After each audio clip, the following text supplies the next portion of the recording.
Ассаламағалейкум құрметті көрермендер, сіздермен бірге әдеттегідей жеребе бағдарламасы және де оның жүргізушілері Дильназ Сүлейменова және Жандос Естаев. Жандос, қалың қалай? Менде бәрі жақсы, рахмет. Дильназ, өзің қалайсың? Менде бәрі жақсы. Алматыда бірден күн суып кетті, байқадың ба? Айтпа, тіпті соңғы жаңалықтарға сүйенсек, медеуде алғашқы қар түсті деп естіп жатырмын. Ал енді Дильназ, оның әңгіменің бәрін қоя тұрайық. Енді жеребеге көшейік, өйткені біздің де сүйікті көрермендеріміз күтіп қалды. Жақсы, сен жалпы бүгінгі тапсырма дайынсың ба? Иә, бүгін енді шынымды айтайын, тыңғылықты дайындалып келдім. Себебі өткенгі бағдарламада сен мені 1-0 ұтқансың. Енді осы жолы бірде-бір қылып теңестіріп, одан кейінгі бағдарламада міндетті түрде ұтамын. Ал. Жақсы, көрейік. Саған сәттілік, маған жеңіс. Сен таңда осы жолы. Жарайды.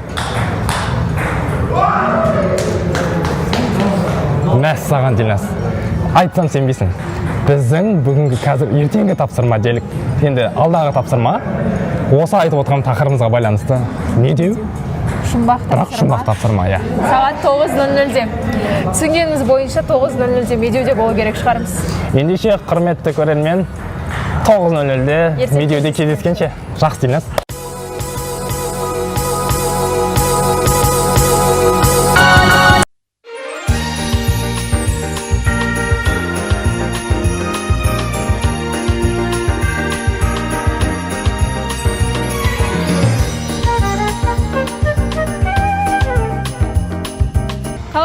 Бүгінгі тапсырмаға дайынсың ба? Қанша дегенмен медеуге де жетіп қалдық.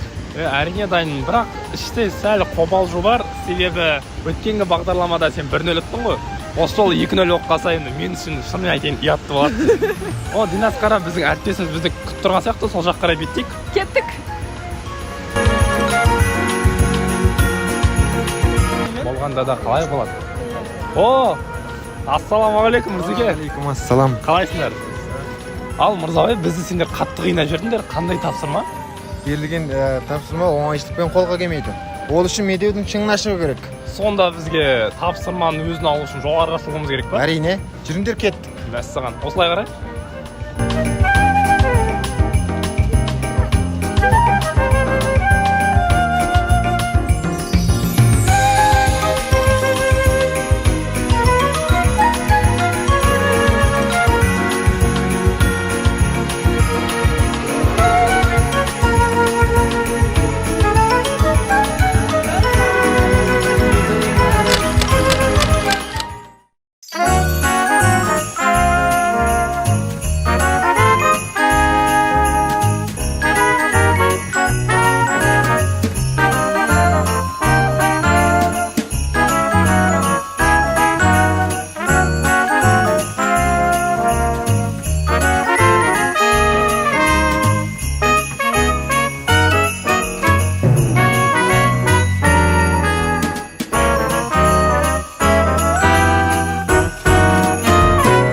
Әріптестер енді демалып, сендермен қызықты эмоциямен бөлісейін. Мұна медеудің көрінісіне қарап, бір қалада 2 мезгілді көру үшін мен үшін жаңалықта. Қалада күз, ал медеуде қыс. Алматы сонымен ерекше. Сонымен маған таңғажайып. Ал сонда түсінгенім бойынша сен негізі біздің яғни қандасымыз Қытай мемлекетінен келіп отырсың. Қытайда қараша айында қар бола ма негізі? Мұнандай болады, бірақ бір мезгілде 2 мезгілді көру қиын. Қызық иә, Дильназ? Иә.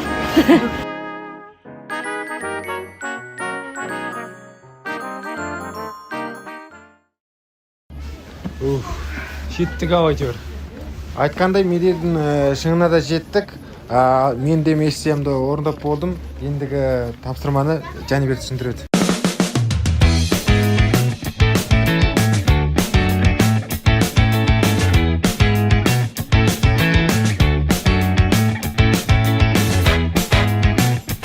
Сәлем, Жандос, Дильназ. Горелник тауына қош келіңдер. Бүгінгі жеребе бағдарламасының аясында сендерге тапсырма беретін Жәнібек мен боламын. Ал достар, өздеріңізде біліп тұрған боласыздар, бүгінгі негізгі тапсырмаларың Горелик тауына дейін бірінші болып жету, ал бірінші болып жету үшін бұл жерде неше түрлі төте жолдар өте көп. Ал сол төте жолдардың ішінен ең оңтайлысын әрі тезін таңдаған жеңімпаз атанады. Дегенмен де достар, тез жетудің өзі жай ғана тапсырма емес, ол жолдарда әртүрлі кедергілер болады, тапсырмалар болады. Мен дайындап қойған сол тапсырмаларды жеңіп шыққан жан біздің бағдарламада жеңімпаз болатын болады. Кім бірінші жетеді, сол жеңімпаз атанады ғой демек. Және ол тапсырмаларды сендерді мен GPS трекермен, навигатормен бақылап отырамын. Тапсырма қызық әрі бір күрделі болатын сияқты. Бірақ күрделі болғанмен мен жеңем ғой. Ендеше сендерге сәттілік тілеймін. Жақсы, рахмет, кеттік, сәттілік. Дильназ қара, маған бірінші тапсырма түсті. Менің картам бойынша мен осы жолмен кетемін. Ал сен сәттілік кездескенше.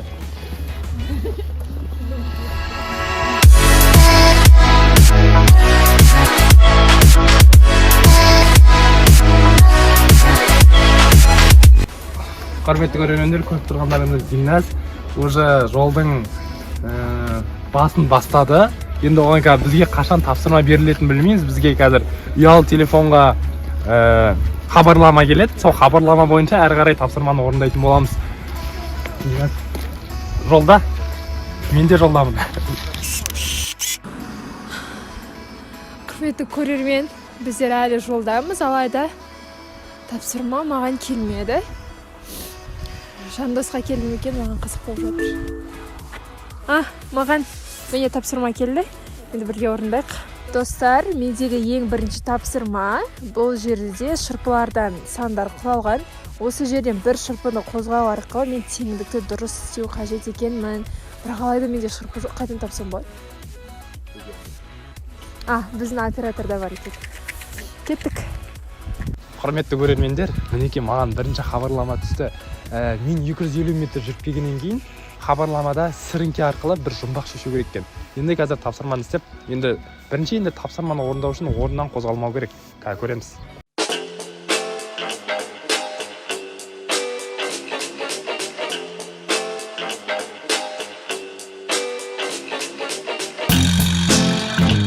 Мәссаған достар, мына талдауды шешу бір ғана сіріңке арқылы орын ауыстырып 16 санын шығару керек. Құрметті достар, мендегі 2 қосу 2 қосу 5 қосу 6 тең 16 дейтін сан шығу керек. Мен қазір бұл жерден бір шырпыны қозғау арқылы теңдікті дұрыс табуым керек. Маған сәл қиындау болып тұр, себебі мен математикадан 0-мын.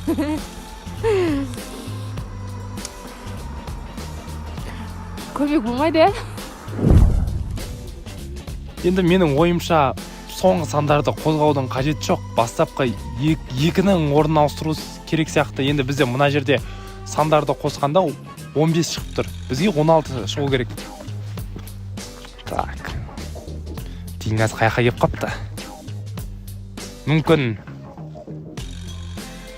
2-ні 3 қылып көрем. 2-ні 3 қылсам 5, 10, 16 жауап шықты. Енді әрі қарай екінші тапсырмаға кірсек. Қараңдар достар. Сол кезде мендегі 2 деген сан 3-ке айналады. 2-ге 3 қоссақ 5, 5-ке 5, 15, 15-ке 6, 16. Таптым. Кеттік.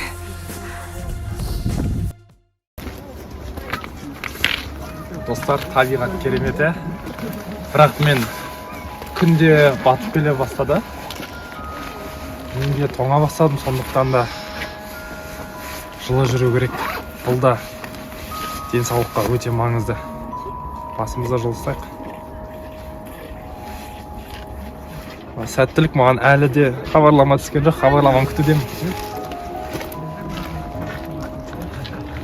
Жоғарыға көтерілген сайын тапсырма орындау түгілі маған жүрудің өзі қиынға соғып келатыр, себебі күн өте суық.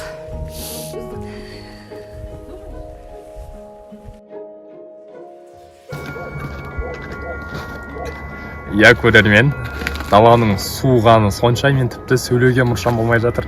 Бірақ дегенмен де мен шарт бойынша ұтуым керек, Дильназды жеңуім керек. Сондықтан да екінші тапсырма түсті, хабарлама түсті. Бұл жерде бір аудио жазбамен тапсырма жазылған. Яғни әннің керісінше нұсқасын дұрыс табуым керек. Енді әнді бірге тыңдайық.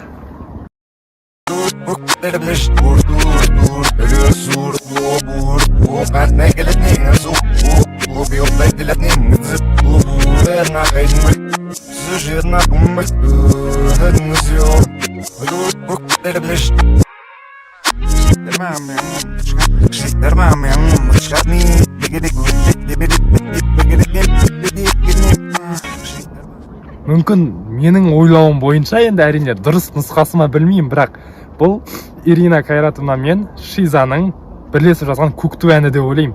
Ендеше дұрыс нұсқасы да келіп түсті. Тыңдап көрейік. Дұрыс нұсқасы көрермендер.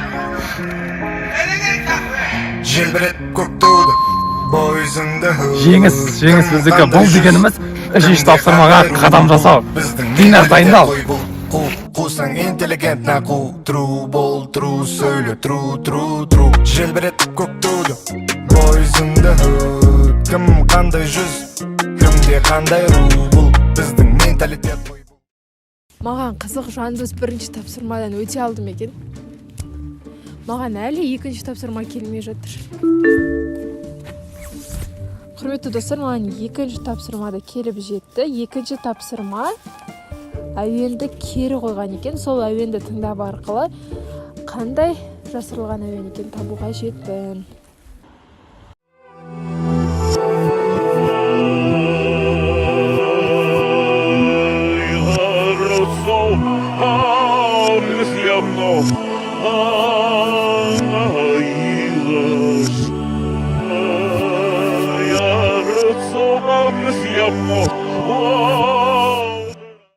Маған бір тыңдағаннан мүлде түсініксіз болып жатыр. Қайта тыңдау керек сияқты. Достар, мен тапқан сияқтымын. Бұл Ескендір Хасанғалиевтің Бозторғай әні болу керек, қателеспесем. Дұрыс жауабын тексеріп көрейік. Айтқандай дәл таптым. Мен дұрыс жауап таптым. Енді ары қарай үшінші тапсырмаға кеттік.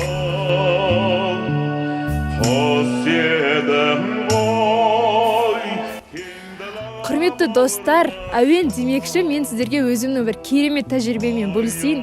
Егер де үйлеріңізде бөлмеде өліп қалған гүл болса, оның қасына әуен қосып қойсаңыз болады. Біраз уақыт өткеннен кейін ол гүлдің қайта гүлденгенін көресіздер. Бұл ғылыми түрде дәлелденген лайфхак, сондықтан бұны міндетті түрде қолданып көріңіздер.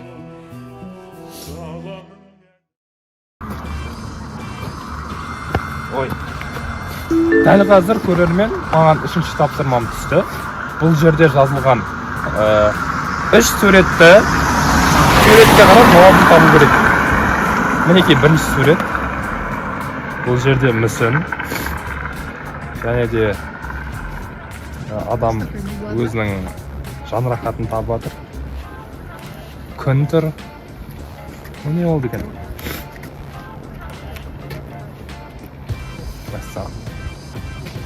Мүмкін бұлай тұрған себебі медитация. Қазір жауабын көрейік. Жандос, бұл сұрақтың жауабы медитация. 100 метр алдыға. Бірінші суретте көріп тұрғандарыңыздай қуанып тұрған бала, әйел, отбасы және 5 сөз екен. Менің ойымша бақыт сияқты. Тексеріп көрейік. Жауабы бақыт. Мен жауабым дұрыс болды. Бұл бірінші тапсырма өте оңай болды.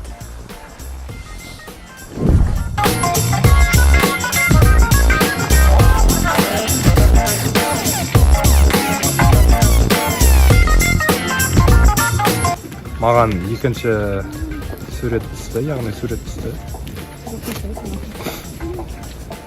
Бұл жерде берілген сағат, күнтізбе және де құм сағат. Бұл жауабы мен ойымша өте оңай деп ойлаймын. Уақыт. Тыңдап көрейік жауабын. Ал бұл сұрақтың жауабы Жандос, уақыт. 100 метр. Әне міне дегенше біз 100 метрді де артқа тастадық. Сонымен маған екінші тапсырма келіп түсті.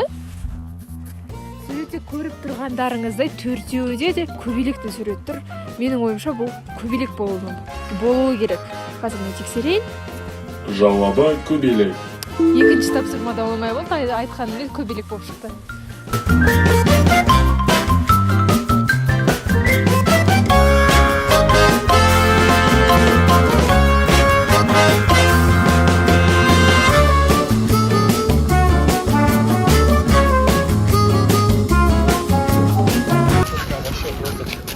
Көрермен маған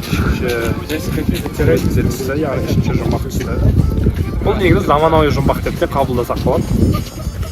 Бұл жерде маған оқулықтар көп, кітапхана, шай ұстап отырған, мен кітап оқып отыр.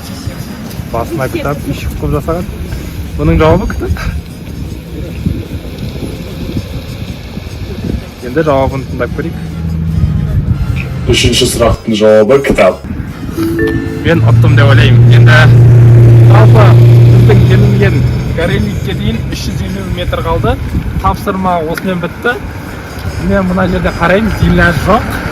Мүмкін жеңіс мүмкін деп ойлаймын. Енді финишқа барайық.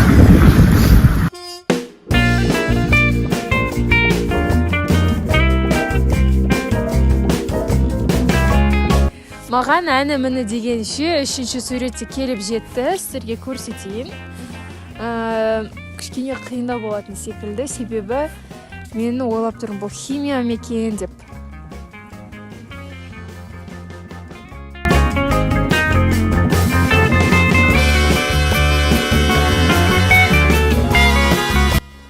Құрметті достар, мен тапқан сияқты бұл менің ойымша ғылым дейтін сөз болу керек. Бірге тексеріп көрек.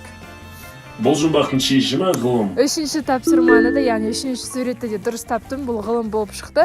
Сонымен қатар өздеріңіз көріп тұрғандай, мен айтылған жерге жақындап қалдым. Сондықтан маған асығу қажет. Көрермен, мен енді финишқа келдім, соңғы аялдамаға. Бірақ Дильназ әлі жоқ. Енді Дильназ күтіп тұрмын.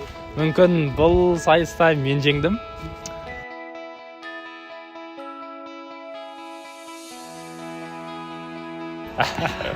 Келдің ба? Иә. Қалай болды?